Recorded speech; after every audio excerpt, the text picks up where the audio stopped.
Então vamos lá, lição 5, características do livro. Como eu disse, né, vamos pular para 5, depois a gente faz a 4.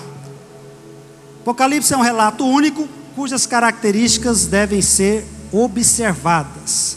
Olha só então essas características. Primeira, é um livro profético, é um relato de profecias. Estão aí as referências bíblicas, onde vai falar que é uma profecia. Se é uma profecia, não era só para aquele tempo, mas alcança nós hoje, ok?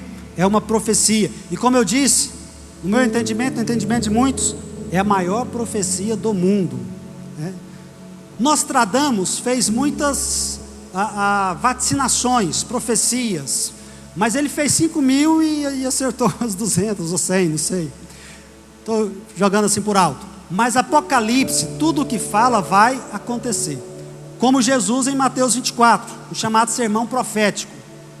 Então Mateus 24 e 25 está muito ligado com Apocalipse. Segunda característica, eu amo isso, ele é totalmente cristocêntrico. Vocês viram que João está sempre vendo Jesus? João está sempre conectado com Jesus, e a primeira coisa que João tem é uma revelação de Jesus, e ele descreve desde o cabelo branco de Jesus, seus olhos como chamas de fogo, sua voz como as muitas águas, até os pés de Jesus, seus pés como bronze polido, que é um símbolo de julgamento, o bronze. Olha aí, é a revelação de Jesus Cristo, e não apenas um programa profético. Ele é o rei, sacerdote ressuscitado no capítulo 1, ele é aquele que examina e governa a igreja nos capítulos 2 e 3, ele é aquele que recebe louvor e o título de dono da criação e de redentor, não está aí, mas podem acrescentar, os capítulos 4 e 5, é aquele que julga o mundo e retorna em glória, dos capítulos 6 a 19, que é onde acontece a grande tribulação, e que reina em glória e em poder, capítulos 20 até o 22. Terceira característica, Apocalipse é um livro revelador, isto é, aberto e não selado. Já falei da palavra Apocalipse, revelação, tirar o véu. Agora olha que comparação interessante, aí na primeira linha aí da página 13. Daniel recebeu a ordem para selar o livro, e o anjo falou que era para o tempo do fim, que ia demorar a acontecer, e João de não selar as palavras do relato. Estão aí as referências. Apocalipse é uma revelação racional e ordenada de Cristo e de sua vitória final sobre Satanás, sobre o pecado e sobre o sistema mundano. Quarta característica de Apocalipse, ele é um livro simbólico.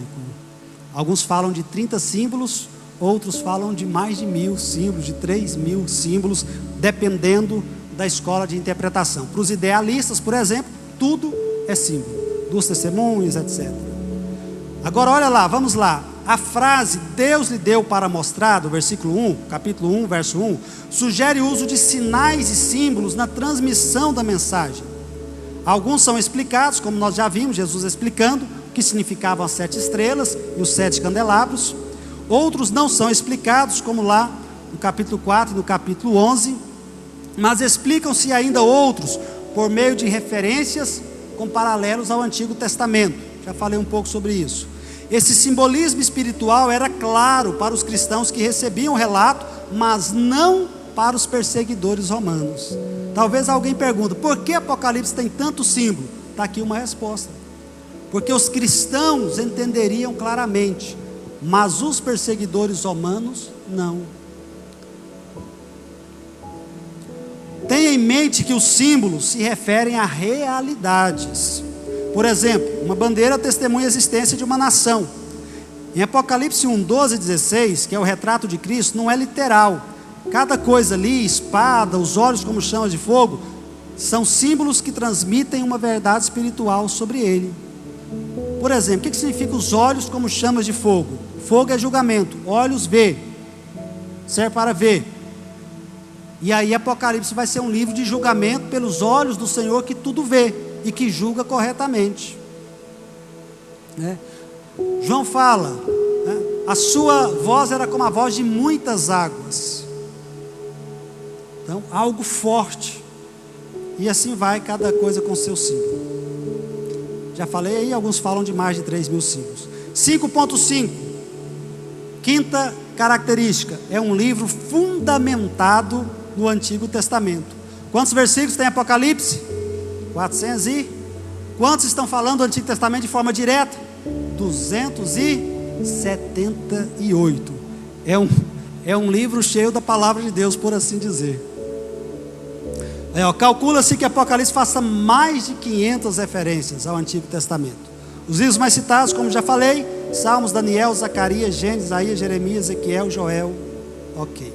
Sexta característica de Apocalipse: é um livro numérico. O relato apresenta várias séries de setes: 7 igrejas, 7 selos, 7 trombetas, 7 taças, 7 candeeiros. Também menciona muitas vezes o número 13,5, e tem as referências. Encontramos também os 144 mil, 2 vezes vai aparecer esse número, de israelitas selados, as 12 estrelas em Apocalipse 12, as 12 portas e 12 fundamentos em Apocalipse 21, Nova Jerusalém. Escute isso: Apocalipse é o livro da Bíblia que mais usa números. E quando você entende os números, você entende melhor algumas coisas de Apocalipse. Quer ver uma coisa?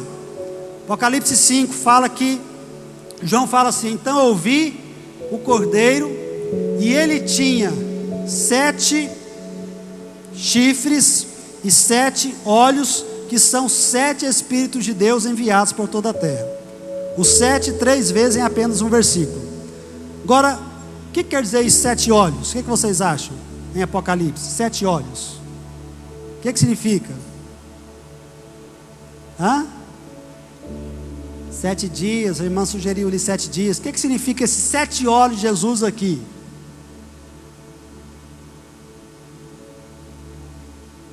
Quando a gente vê que 7 é o número do quê? Da plenitude e da completude. Algo pleno, algo completo. Olhos para ver. Algo, 7, algo completo. Então, os olhos que tudo vê. Os olhos que veem todas as coisas. Olhos que tudo vê é até usado aí por outras coisas, né? Mas esses olhos que veem tudo fala da onisciência de Cristo. Ele sabe tudo, ele conhece tudo. Então esse cordeiro com 7 olhos está mostrando um atributo de Deus: a onisciência. Agora, ele tinha 7 chifres. Chifres na Bíblia é o que? Poder. Você vai ver Davi falar sobre chifres muitas vezes no livro de Salmos, com um símbolo de poder. Agora, são 7 chifres. 7 é tudo, é pleno, é completo. Chifre, poder, todo poder. Outro atributo: onipotência de Deus. Então, se os 7 olhos falam de onisciência, os 7 chifres falam de onipotência, que são 7 Espíritos de Deus enviados por toda a terra. Agora, existem 7 Espíritos de Deus? Existe isso?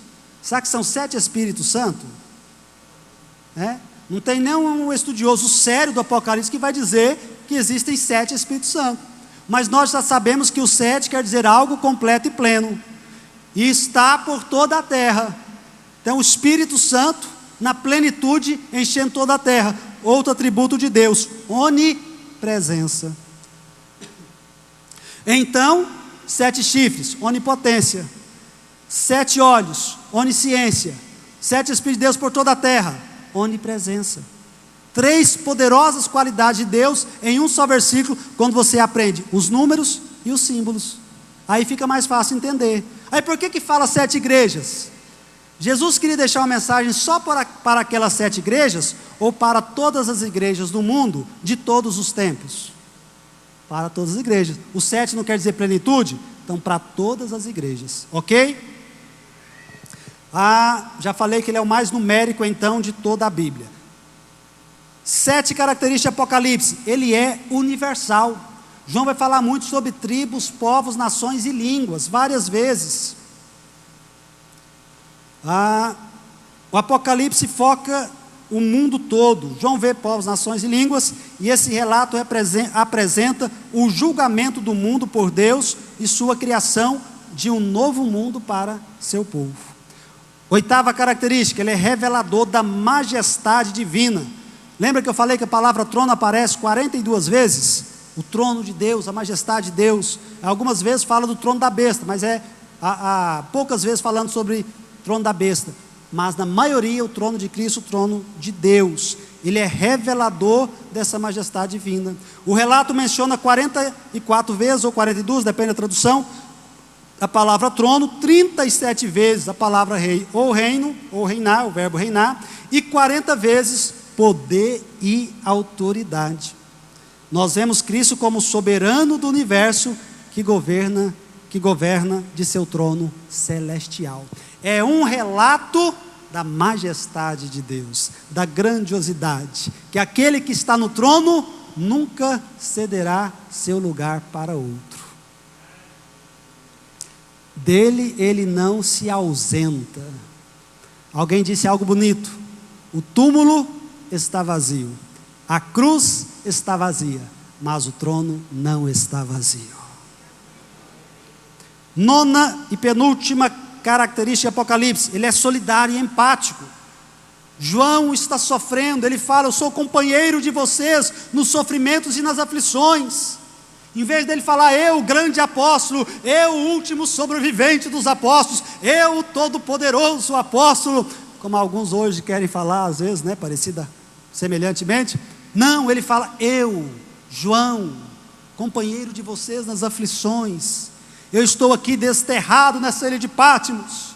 Eu sei o que vocês que estão sendo perseguidos por Domiciano estão sofrendo, estão passando.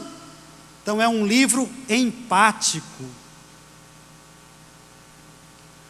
Ao longo do relato vemos o sofrimento do povo de Deus e a compaixão do céu por este povo. João está no exílio, Antipas foi martirizado lá da igreja de Pérgamo. A igreja de Esmirna experimentará o aprisionamento de alguns dos membros, quando Jesus fala: seja fiel até a morte, e eu te darei a coroa da vida. Almas estão sob o altar clamando pelo julgamento vingador de Deus. Aproxima-se a hora do julgamento. A mulher está embriagada com o sangue dos santos. A mulher é a meretriz, a grande Babilônia. Todavia, Deus julgará o mundo e salvará o seu povo. Então João tem esse coração de amor com os outros irmãos. E por último, Apocalipse é um livro apogético e conclusivo. O que é apogético? Está ligado a apogeu. O que é apogeu? É o ápice, é a parte mais elevada, o apogeu de uma peça teatral, o momento mais forte daquela peça. Então, é um livro apogético, é o cume da revelação bíblica, é o fechamento de chave de ouro das nossas sagradas escrituras. E é um livro conclusivo, porque ele vai mostrar a conclusão de várias coisas: o julgamento final do diabo, o julgamento final das duas bestas, no capítulo 19, o reinado dos servos de Deus com Jesus no milênio, a habitação eterna com Deus, a completude da ira de Deus sobre os ímpios, sobre as nações que não se entregaram a Cristo. Então é um livro conclusivo. Mais à frente nós devemos aprofundar um pouquinho sobre isso. Apocalipse é o apogeu da Bíblia, mostra a conclusão dos planos e dos propósitos de Deus para o universo. Jesus é o alfa e o ômega. Se fosse em português, iria dizer que ele é o A e o Z, né? Jesus é o A e o L. Jesus é o A e o T. Por quê? Por que ele é o alfa e o ômega, o A e o Z? O princípio e o fim. O que ele começou em Gênesis, ele terminará em Apocalipse. Nada vai ficar pela metade, né, pastor Marlon? Você que gosta de falar sobre isso, aspecto conclusivo de Deus. Filipenses 1,6 é tremendo. Paulo fala assim, guarda esse versículo com você, Filipenses 1,6. Paulo diz assim: eu tenho a absoluta certeza que aquele que começou uma boa obra na sua vida, ele vai completá-la até o dia de Cristo Jesus. Vamos ficar em pé.